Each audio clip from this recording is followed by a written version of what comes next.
My favorite color is purple. Orange. Lavender. My favorite is two, so green and purple.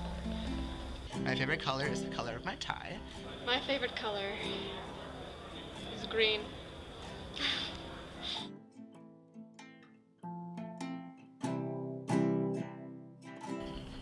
I identify as a lesbian.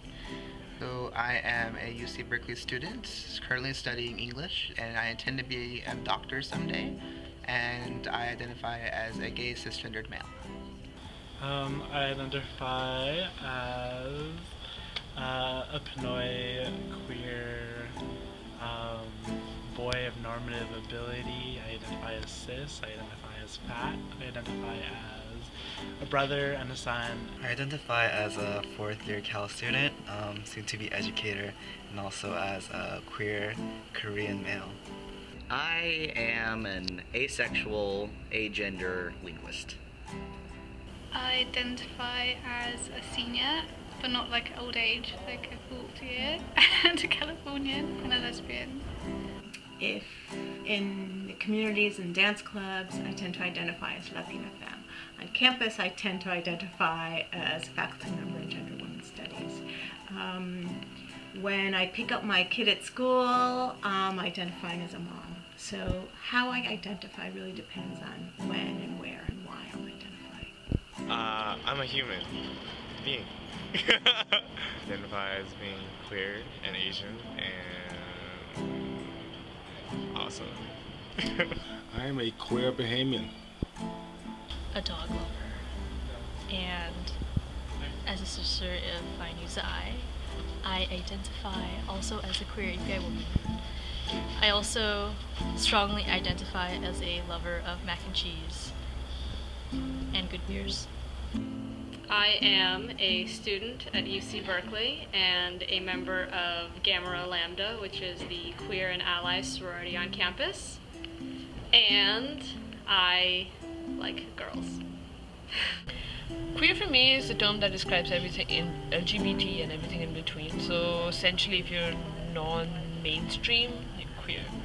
And that extends to gender identity, presentation, sexual identity, sexual preference, blah blah blah. But queer is about questioning those underlying assumptions that structure the norms of society. Queer is an interesting word. It's a noun and it's a verb. Queerness is that I get to be in love with more than just the gender binary that's presented to me. I define it more as challenging institutions of heteropatriarchy, challenging heteronormativity, challenging homonormativity.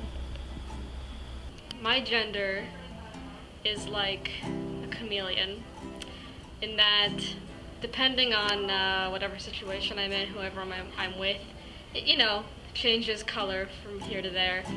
Oh, fierce and confused. My gender is like my jacket here. It's what I demonstrate to other people, but it might not be what I feel like at any one point in time. I would describe my gender as a koala, period. Because I'm generally cute and fuzzy, and I spend hours sleeping and eating eucalyptus leaves. A way for society to place me in a certain category that may make me act in a certain way that I may not necessarily want to.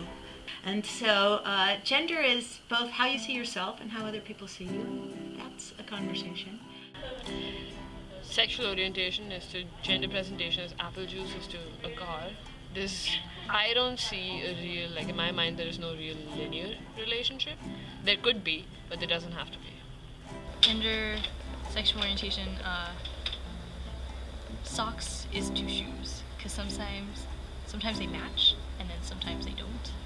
And then sometimes what you think matches doesn't. But you have to have both, most of the time, I think. So I'm going to refuse the analogy because I like to keep these as separate and distinct categories of understanding. Purple to blue or something, because like purple is kind of related to blue, but they're kind of really different things as well. Like, you don't really need to have one to have the other. But then, you know, if you put a bit more of something into blue, it's going to turn purple. Bears are two raccoons, and that they exist within the same family. They're both mammals. They're both in the in the animal kingdom. They exist within the same animal family, but they don't really. I mean, they don't really look the same. They're different sizes. They eat different things. It's like they're related, but they're not really. They're not directly related. One does not depend on the other for survival. I think the analogy is like between a book and a movie. They can be kind of similar, and if according to the person they might be almost the same thing, but other people think they're entirely different things and you shouldn't compare one to the other. Being on campus is like being free. Being out on campus, being the person, I'm just out. That's what I'm known for because of my role, so it's kind of difficult. I feel like being out on campus is something that's very easy to do here compared to other places.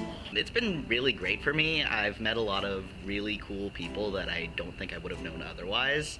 And I've been supported in basically every area that I found.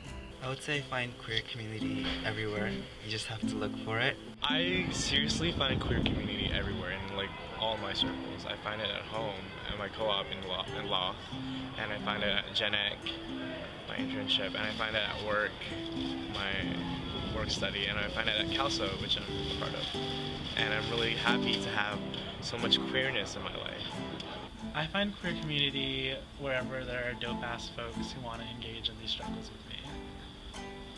So to me, an ally is somebody who is striving for a complete understanding of the ways that they navigate the world and the ways in which their actions can impact the communities that they are a part of. And allying is really complicated, and it takes really complicated action, and it takes form in so many different ways, including like just educating oneself, speaking out, asking questions. Just accepting people for who they are, and also not being afraid to stand up for certain people if they're being discriminated against or being treated differently.